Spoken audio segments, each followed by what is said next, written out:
और आइए आज की बड़ी खबर आपके सामने प्रस्तुत करते हैं।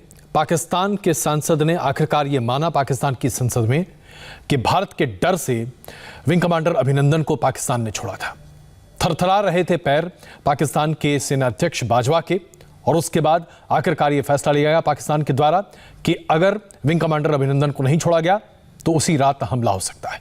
इन तमाम मुद्दों पर बात करने के लिए हमारे साथ मौजूद हैं पूर्व air chief marshal BS Dhanoa साहब। धनोआ साहब, बहुत स्वागत है इंडिया टीवी पर आपका। धनोआ साहब, जो आज पाकिस्तान ने कबूला है उसके बाद तो कम से कम पूरी दुनिया इस बात को मानेगी कि कितना बड़ा डर था पाकिस्तान को कि अगर विंग कमांडर अभिनंदन को रिहा नहीं किया गया तो क्या कुछ हो सकता है। इसको आप सबसे बड़ी कामयाबी किसकी मानते हैं? पूरे देश की तो जाहिर सी बात ही कामयाबी है ही, लेकिन क्या ये सिर्फ डिप्लोमेटिक विक्ट्री थी कि दरअसल ये डिप्लोमेटिक मिलिट्री विक्ट्री थी? नहीं, ये जो माध्यम जिससे ये कहा गया है ये तो डिप्लोमेटिक और पॉलिटिकल माध्यम होता है जी, पर फौज की जो तैयारी होती है वो देखी जाती है कि आप जो बात कर रहे हो उनके साथ कि हम ये करने की आप क्षमता रखते हो कि नहीं रखते हो। तो जिस तरह से हमारी तीनों सशस्त्र सेनाएं उस टाइम तैयार थी, तो वो देख के शायद उनको लगा कि हाँ ये जो बात कर रहे हैं तो इसमें इनमें दम है कि ये कार्य भी कर सकते हैं। धनोआ साहब, क्या हम इस बात को लेकर आश्वस्त माने कि जो बातें निकल कर आईं पाकिस्तान के संसद में कि पाकिस्तान के विदेश मंत्री ने कहा बैठक में कि आज रात 9 बजे तक अगर विंग कमांडर अभिनंदन को रिहा नहीं किया तो भारत हमला कर देगा, क्या हम इस स्थिति में थे? क्या आप लोग पूरी तैयारी के साथ थे? क्या वायुसेना तैयार थी कि अब अगर बस एक हरी झंडी मिले और पूरे पाकिस्तान के फ्रंटलाइन को हम तबाह कर दें? नहीं, वायुसेना की जो तैयारी थी उस टाइम वो था कि जब हमने 26 तारीख को बालाकोट में हमला किया था तो हम एक्सपेक्ट कर रहे थे कि ये रिस्पॉन्ड करेंगे जी, और वो रिस्पॉन्स के लिए हम एयर डिफेंस से हमारी तैयारी थी। जैसे कि जब हमने उनके ऊपर हमला किया तो उनका तो कोई हवाई जहाज 150 किलोमीटर तक नहीं था, पर जब उन्होंने हमारे ऊपर हमला किया तो हमारा एयर डिफेंस रिस्पॉन्स ने उनको उनसे जाके मिले जी, तो उसमें उनका वो जो अटैक था 27 तारीख का वो नाकामयाब रह गया। फ़र्ज़ करो अगर वो खुदा न खास्ता वो सक्सेसफुल हो जाता और वो कई हमारे जवान घायल कर देते या मार देते, तो हमारे पास प्लान था कि भाई इसके बाद क्या करेंगे। ये अकेला सिंगल प्लान थोड़े होता है जी। तो उसके लिए आपकी क्या क्षमता है और हमारी जो कैपेबिलिटी ऑफ स्ट्राइकिंग है उनसे कहीं ज़्यादा है जी। हमारा Su-30 जो मेन वर्कफोर्स है उसकी कैपेबिलिटी उनके हवाई जहाज़ों से कहीं ज़्यादा है। तो उनको पता था कि हाँ ये शॉर्ट नोटिस पे जिस तरह से एयरफोर्स डिप्लॉयड है वो उनके ऊपर हमला कर सकती है। तो पर ये बोला गया मिलिट्री की तरफ से नहीं बोला गया, ये तो जो बोला जाता है ये तो पॉलिटिकल और डिप्लोमेटिक तरीके से बोला जाता है। बिल्कुल। धनोआ साहब, आपने अभी 27 तारीख का जिक्र किया, वो एक ऐसा दिन है जो हर हिंदुस्तानी बल दिल थाम के देख रहा था कि क्या होने जा रहा है। क्या आप हमारे दर्शकों को बता सकते हैं, क्योंकि उस समय सब कुछ आपके हाथ में ही था, डॉग फाइट चल रही थी, MiG-21 F-16 से मुकाबला कर रहा था और ये अपने आप में अचरज की बात है, और उसके बाद भी F-16 को हमने मार गिराया। ये कैसे हो रहा था, क्या कुछ हो रहा था, हमारे दर्शकों को बता सकते हैं क्या? नहीं, अकेला वहाँ पे उस सेक्टर में MiG-21 नहीं था, और भी हवाई जहाज थे, पर हाँ इस मुठभेड़ में जिसमें अभिनंदन इन्वॉल्व थे उसमें MiG-21 था जी। और दूसरी तरफ से जो हमारे उनका हवाई जहाज जो गिरा है, जो हमारे इलेक्ट्रॉनिक सेंसर्स हैं, उपकरण हैं इलेक्ट्रॉनिक, वो बता रहे हैं इलेक्ट्रॉनिक सिग्नेचर F-16 का था उस इलाके में। जैसे आप कहते हैं उनके पाकिस्तान का हमेशा आप देखिएगा धीरे धीरे करके बात बाहर निकलेगी जी। जैसे कारगिल की लड़ाई में वो हमेशा कहते थे कि ये जो जब कारगिल की लड़ाई चल रही थी तो वो तो हमेशा कहते थे कि ये तो हमारे सोल्जर है नहीं, वो तो कश्मीरी फ्रीडम फाइटर हैं, आपका इंटरनल मामला है। एंड में 2006 के आसपास शायद प्रेसिडेंट मुशर्रफ ने किताब लिखी तो कहता हमारे बंदे हैं जी। फिर 1999 में वो अपने सोल्जर्स को दफनाने भी नहीं आए, उनको भी दफनाया पूरा मिलिट्री एंड रिलीजियस ऑनर के साथ भारत की आर्मी ने किया, इंडियन आर्मी ने किया जी। तो उस टाइम तो ये बात नहीं निकली, बस धीरे धीरे करके 2006 में उन्होंने फिर बोल दिया कि हमारे लोग थे। इसीलिए जो भी हम लोग कह रहे हैं अभी, जैसे F-16 की बात हुई, अटैक का सक्सेस की बात हो रही है, वो धीरे धीरे करके निकलेगा। शुरू में तो वो हमेशा डिनायल में रहते हैं। जैसे आपको पता होगा 27 तारीख के जब उन्होंने पहले कहा कि हमने F-16 यूज़ ही नहीं किए थे, बाद में हमने जब एमरैम का उनको दिखा दिया, एक मलबा दिखा दिया एमरैम का, और एमरैम तो कोई और एयरक्राफ्ट कैरी नहीं करता, फिर वो कहते कि नहीं हमारा F-16 था। तो उनके केस में हम अभी शुरू में कह रहे थे कि 2 पायलट हैं, फिर सडनली रात को कहते एक ही पायलट है। अब दूसरा पायलट कहाँ गायब हो गया रात को पता नहीं। तो उनके केस में हमेशा वो धीरे धीरे करके बात निकलती है। तो ये भी बात उनकी निकली होगी कि वो जिस तरह से, एक तो इंडियन पॉलिटिकल सिस्टम ने उनको इरादा दिखा दिया कि हम कर सकते हैं जी।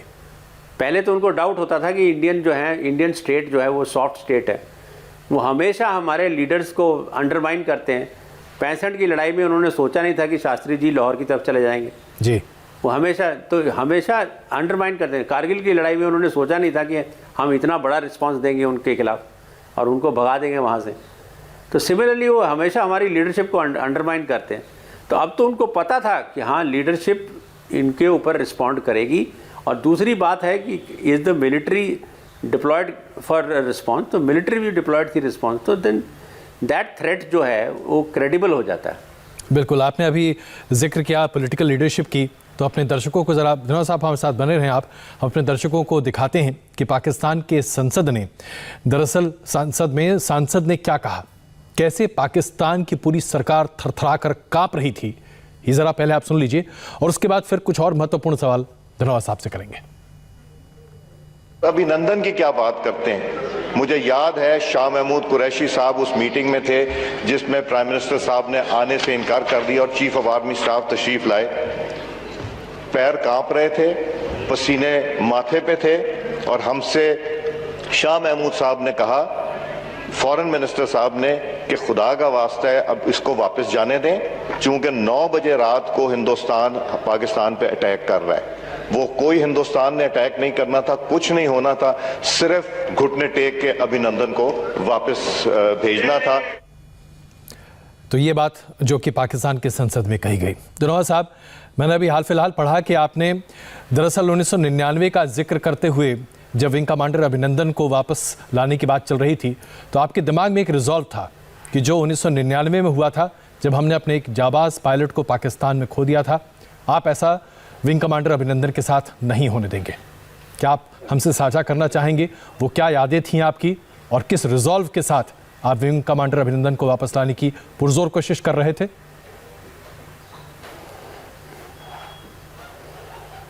नहीं, विंग कमांडर अभिनंदन को वापस लाने का जो यू कैन से शर्य है या जो है वो क्रेडिट है वो पॉलिटिकल और डिप्लोमेटिक चैनल्स के थ्रू है जी।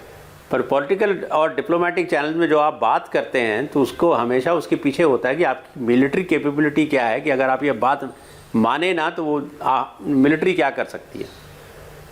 और यस 99 में हमने, उन्होंने नाचिकेता को देखो कितने दिन बाद रिलीज़ किया, and as one as Ahuja को तो स्मॉल आर्म्स के साथ दे हैड शॉट हिम जी।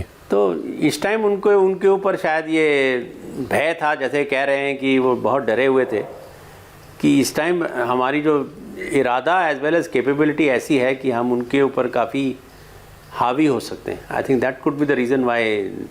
ये तो पॉलिटिकल स्टेटमेंट मार रहे हैं तो जी एग्जैक्टली व्हाट हैपेंड कमेंट करना थोड़ा मुश्किल है। धन्यवाद साहब, अब एक सवाल है जो कि हाइंडसाइट में शायद पूछना है, सही है या गलत आप बेहतर इस पे कह सकते हैं, लेकिन अगर विंग कमांडर को नहीं छोड़ा गया होता, विंग कमांडर अभिनंदन को नहीं छोड़ता पाकिस्तान, तो क्या आपके पास ये हरी झंडी थी कि आप जो चाहते वो कर सकते थे?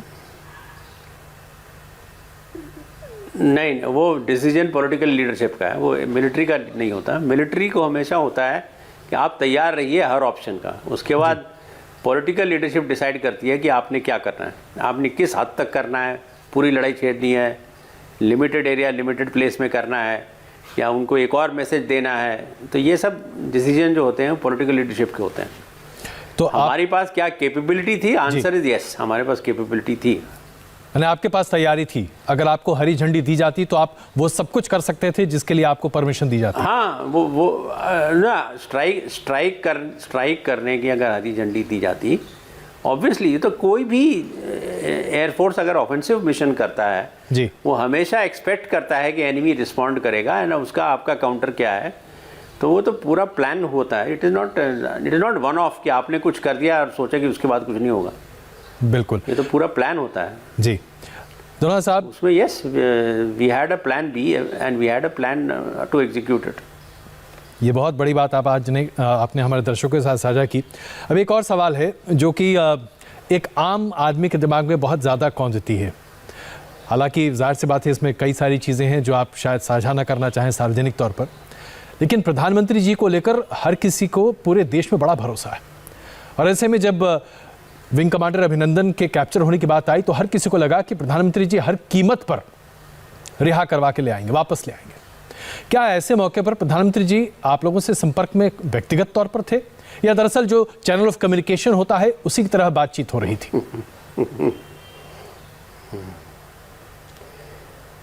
जो मिलिट्री है वो आइसोलेशन में नहीं काम करती है, वो डायरेक्शन ऑफ पॉलिटिकल लीडरशिप होता है जी।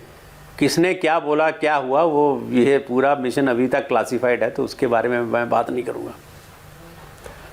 लेकिन प्रधानमंत्री जी का सक्रिय इसमें इन्वॉल्वमेंट था, इतना तो आप हमारे दर्शकों को बता सकते हैं?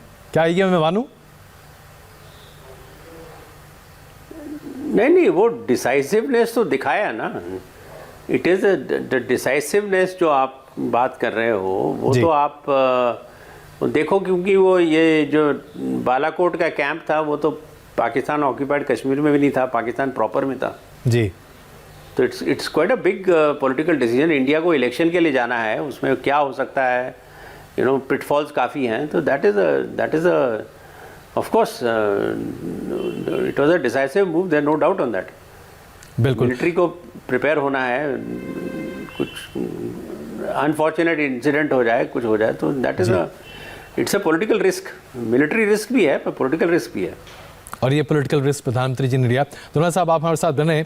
दरअसल इंडिया टीवी के साथ जब अभिनंदन की रिहाई पर सवाल पूछे गए और उस वक्त रजत जी ने यह सवाल पूछा था प्रधानमंत्री नरेंद्र मोदी से, तो उन्होंने किस तरह से इस सवाल का जवाब दिया था, राज कई उन्होंने खोले थे। जरा ये पहले एक बार देख लेते हैं धनोआ साहब से और चर्चा उसके बाद करते हैं। ये बता दीजिए कि ये हमारे विंग कमांडर अभिनंदन को आपने छुड़वाया कैसे?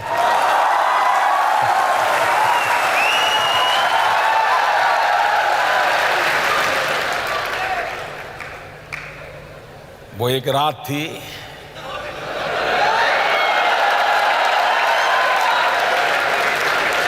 जिस रात में कहीं राज थे,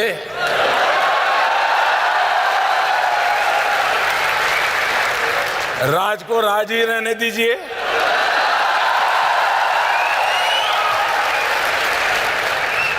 एक अमेरिकन ने रिपोर्ट किया कि आपने 12 मिसाइल लगा दिए थे पाकिस्तान के सामने।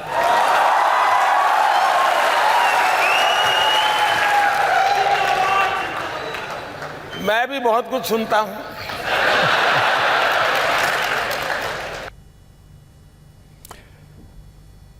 तो रजत जी ने जो सवाल पूछा उसका किस तरह से प्रधानमंत्री जी ने जवाब दिया, ये आपने देखा। धनोआ साहब, जाहिर सी बात है एक रात थी, रात में कई राज थे और मैं भी कई बातें सुनता हूं, प्रधानमंत्री जी का ये कहना था। जाहिर सी बात है ऑफिशियल सीक्रेट्स एक्ट है और तमाम अन्य तरह के इस पर क्लासिफिकेशंस हैं, आप इस पर चर्चा शायद करना मुनासिब न समझें, लेकिन एक पत्रकार के तौर पर ऐसे कौन से राज हैं जिनमें से कुछ एक थोड़ा बहुत हमारे दर्शक जान सकते हैं? क्या हुआ था उस रात? कुछ भी अगर आप साझा कर सकें जो आप आधिकारिक तौर पर कर सकते हैं। नहीं, राज जो है वो तो राज ही रहते हैं जी। और अभी जैसे मैं बता रहा हूँ आपको बार बार कि ये मिशन अभी डिक्लासिफाइड नहीं हुआ है जी। कारगिल का हमने क्या किया वो हमने आपके सामने रख रखा है, क्योंकि काफ़ी टाइम हो गया। ये मिशन डिक्लासिफाइड नहीं हुआ तो इसके डिटेल्स पे हम नहीं जाना, कोई हम एयरफोर्स ना मैं जाऊँगा। बिल्कुल। धनोआ साहब, हम जरा पाकिस्तान की चर्चा कर लें।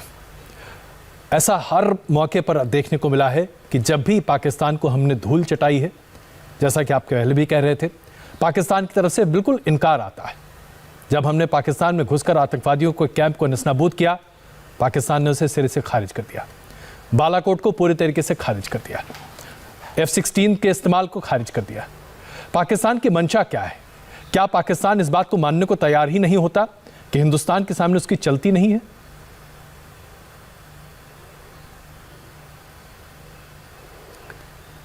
आपको एक बात ध्यान में रखना चाहिए कि पाकिस्तान की जो मिलिट्री है वो डायरेक्टली या इनडायरेक्टली उस देश के ऊपर रूल करती है, और काफ़ी हद तक। हालांकि उनकी इकॉनमी देखो हमारे मुकाबले में उनकी इकॉनमी बहुत पीछे है, पर काफ़ी हद तक उनका रिसोर्सेज जो है वो मिलिट्री में जाते हैं। जी, अगर हिंदुस्तान के साथ उनका अमन हो गया या शांति हो गई तो आम आदमी उनसे ये पूछेगा कि ये इतने पैसे हम आपको क्यों दें। आप चाहे उनको प्रिविलेजेस देख लो, पर्क्स देख लो, वो रिटायर करके सब लंदन में जाके सेटल करते हैं, मैं रिटायर करके मोहाली में सेटल करता हूँ। तो ये हम दोनों में फ़र्क है। हम डेमोक्रेसी हैं जी, ओके, हम डेवलप किया है, हमने मिलिट्री में भी पैसा खर्चा किया, इकॉनमी में भी किया, इसीलिए हम कहाँ पे हैं वो देखिए कहाँ पे हैं। जी, तो उनको डोमेस्टिक ऑडियंस को कुछ कहने के लिए कुछ चाहिए, तो डोमेस्टिक ऑडियंस के सामने वो कभी ओपनली कैसे कह सकते हैं कि हम हार गए और ये हो गया? वो कभी नहीं कह सकते, उनके सारे रिसोर्स कट जाएंगे। जी। धनोआ साहब, एक और चिंता है जो कि कई रक्षा विशेषज्ञ सामने रखते हैं, two nation two front theory, जिसमें चीन और पाकिस्तान की बात कही जाती है। और जिस तरह से चीन ने अभी आक्रामक रुख इख्तियार कर रखा है, ऐसा माना जाता है कि पाकिस्तान अब इसे लेकर कुछ और ज़्यादा आक्रामकता दिखा सकता है। ये टू फ्रंट वॉर थियरी, इसके लिए हम क्या पूरी तरह से सक्षम हैं? क्योंकि वायुसेना अध्यक्ष रहते हुए आपने हमेशा ये कहा कि हमें कहीं कोई दिक्कत नहीं आएगी, भले ही हमारे पास विमान कम हो।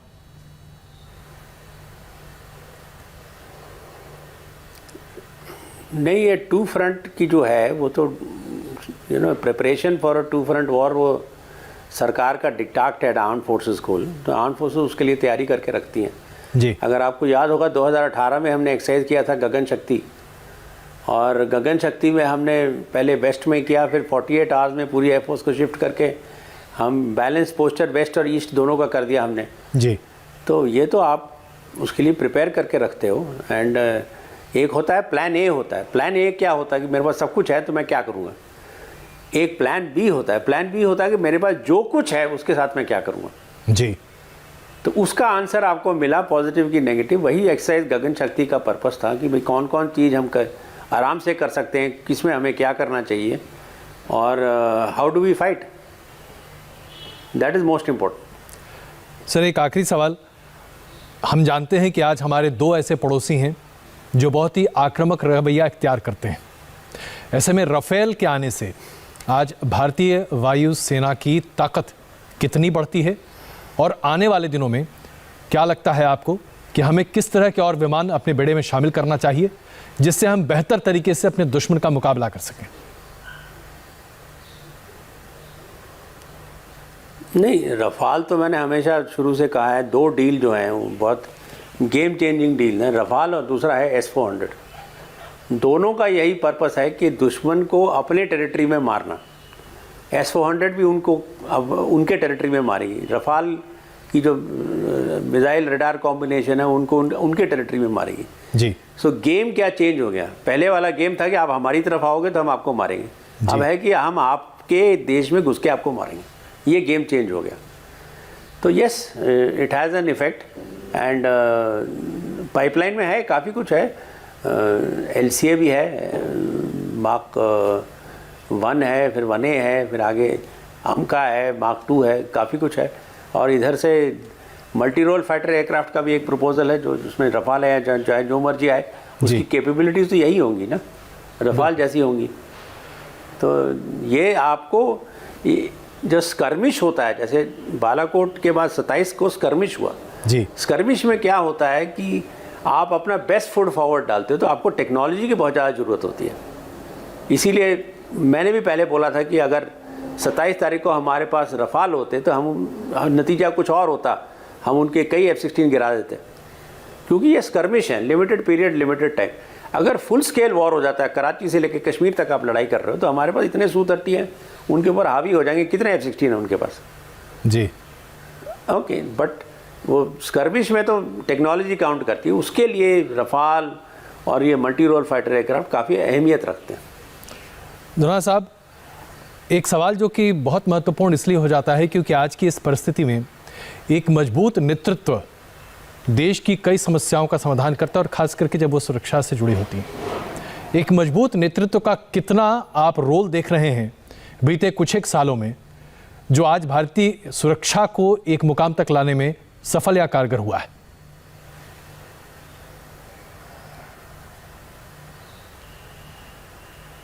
I can't hear the question. Dhanoa साहब, मेरा सवाल बड़ा सीधा सा है। हम हमेशा पॉलिटिकल विल की चर्चा करते हैं। पॉलिटिकल विल यानी कि एक मजबूत लीडरशिप।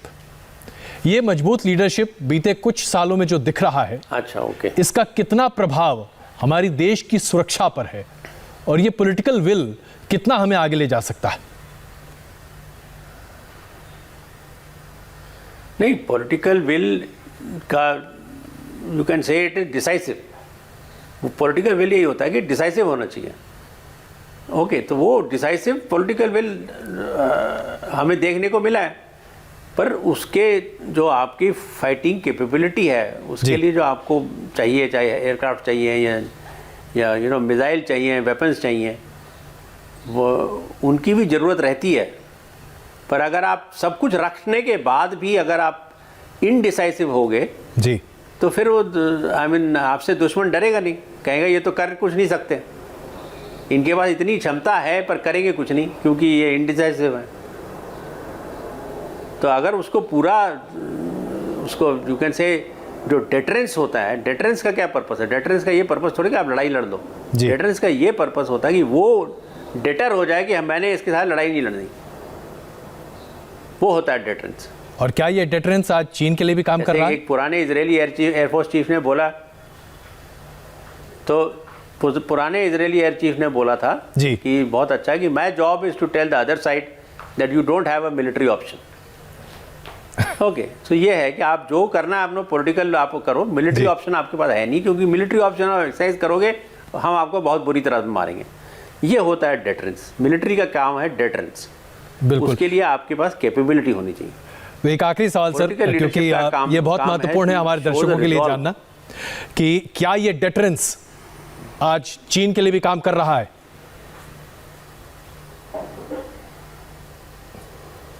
नहीं, अगर डेटरेंस आपका काम नहीं कर रहा है तो आप लड़ाई छिड़ जाएगी। अभी 65 के बाद पाकिस्तान ने हमारे ऊपर हमला नहीं किया। वाई? वो लो इंटेंसिटी कॉन्फ्लिक्ट में क्यों लगा हुआ है? बिकॉज कन्वेंशनल डेटरेंस है जो आपका काम कर रहा है।